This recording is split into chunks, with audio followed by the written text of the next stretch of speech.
Sorry, that slipped out there. Alright, here we go.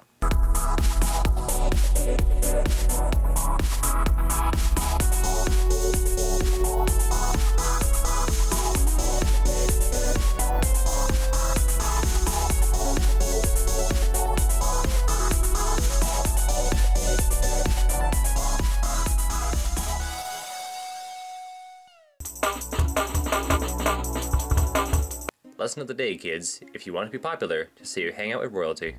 This episode did nothing for me. Like, it didn't do anything that just really provoked me. Like, it was just kind of confusing to watch because there are aspects that I liked, and there are aspects that I probably could have changed if I were on the writing staff. But in all seriousness, this episode has its ups and downs, but overall I liked it. And it is more surprising to me that it was a CMC episode. I think it was quite prolific because of the way the CMC acted and how those actions spoke volumes about Ponyville culture. Well, for the first half anyway. The main point of this is this doesn't feel like a Dave Polsky episode. When you think Dave Polsky, you think, you know, zaniness, you think something maybe a little bit controversial. I'm thinking episodes like Feeling Pinky Keen. That's a Dave Polsky episode. This is the guy that used to write for Ren and Stimpy. And here he is writing an episode about girl drama. The episode starts at the library, where Twilight is being taken as a teacher role that she is, rather than just a bookworm who happens to have a book for every situation. And thus she takes to teaching the CMC there's some interesting skills. You know, I seem to remember from the Showstoppers that Apple Bloom was sort of the carpenter and the mechanical fixer of the group, but now that's sort of gone to Scootaloo for some reason. And Scootaloo is learning unicycle building. Sure, why not? I mean, they're bowling ball cutie marks, right? Go nuts. And now Apple Bloom is just Science Pony. Dear Bob, that thing is coughing. I don't know, maybe she'll make one of those, the Samus Aran suit. But Sweetie Belle's finally learning magic. Yes, so cute. She's finally being given a chance to learn the magic skills that are inherent to her master race. And she's being taught by the scion of that race. Unicorns. I mean, unicorns. This first part, I thought, set the flow of the episode, and I thought it was going to be about Twilight teaching the younger ponies something and then in turn learning something about herself. But then I'm reminded that this is the CMC episode and the type of dramatic conflict that occurs within those kind of episodes. You'd think by now these two are already far past their use, but I guess I also keep forgetting that this is a primarily kids show. Diamond Tiara and Silver Spoon egg on the CMC by saying that they hang out with celebrities, yeah. Which leads to the CMC breaking under the pressure and saying that they also hang out with celebrities, specifically the friendly neighborhood princess. First of all, why would Sweetie Belle suddenly feel peer pressured into being celebrities or hanging out with a supposed celebrity princess? This is the main problem I have with the episode. This is a revelation that leads to Twilight's princess status being officially stated in this show, like actually said by ponies. And why is it just now realized that Twilight, the librarian of the town, is a princess? By the CMC of all ponies. It just feels so inconsistent with the princesshood of Twilight, you know?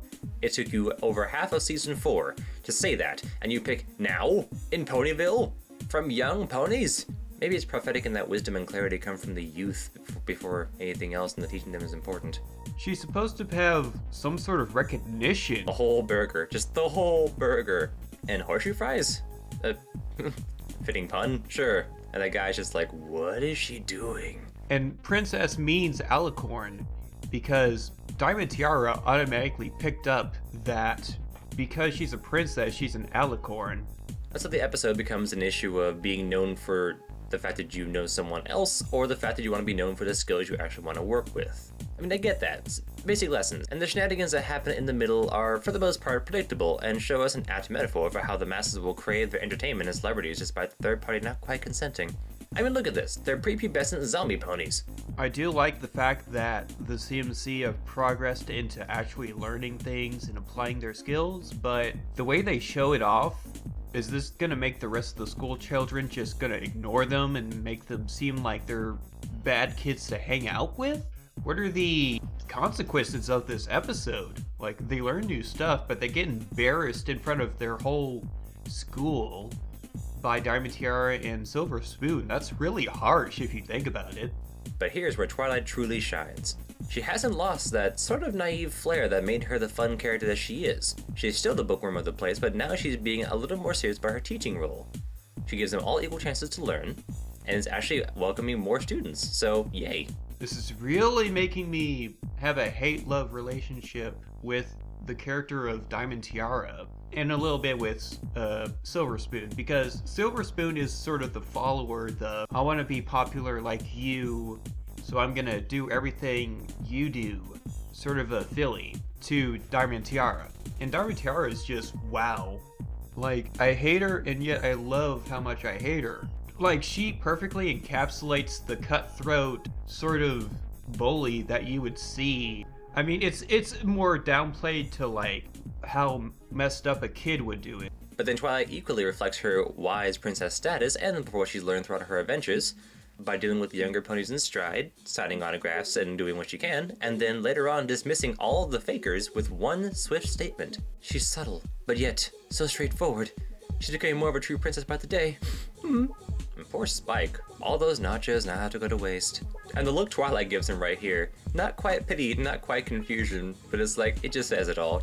This is that expression is just wonderful. And I mean, like I said, the CMC were treated pretty harsh, despite the fact that they did learn. I mean, what did they learn? The Diamond Tiara and Silver Spoon essentially got them to be celebrities because they hang out with a celebrity. Which is Twilight now a celebrity? I don't know. I think the focus of the episode here was not necessarily on what happens in the narrative, but rather on the subtle actions of Twilight and indeed of the Kingdom Hearts Crusaders, specifically Sweetie Belle. She was the one that steps up first and says, I can make fame out of this. And then she kind of directs the whole thing Hollywood producer style, without even her friends knowing what the original plan was until the whole thing went downhill. She shows initiative by working with what she has on hoof and therefore making the situation much bigger than it, well, would have been otherwise. Yeah, it ends up in a mess, but it also takes a certain amount of initiative to really get that far, so I think we're seeing a lot more of cunning Sweetie Belle can be. Apple Bloom stays true to her roots and doesn't really quite get into the action of fame, but Scootaloo just kind of goes along with it anyway. I mean, look at that face. And is there always a duck face somewhere in these episodes now? Really? This doesn't really feel like an exceptional pony episode. I don't know, maybe the fact that this episode was a bit of a downer in the end. This is a really meh episode. Just meh. But that's really it. Overall, loved the episode, or liked the episode, and I think the ending was quite nice and quite touching. I really hope that Diamond Tiara and Silver Spoon it's sort of have their poetic justice done to them, because that was a brutal episode in a way. Just wow. We saw the more mentor side of Twilight, and hopefully that's expanded upon, because I really want to see her teach the youngins more things, or perhaps the older ones more things. And there was some decent humor within the episode, you know. It did get a smile and a chuckle out of me, but this is just pure filler in a way. I mean, character development wise, I don't think we've learned anything new. Thank you for watching our review, everyone. I have been Lamplight, and this has been Lightning Runner, and we'll see you all next time.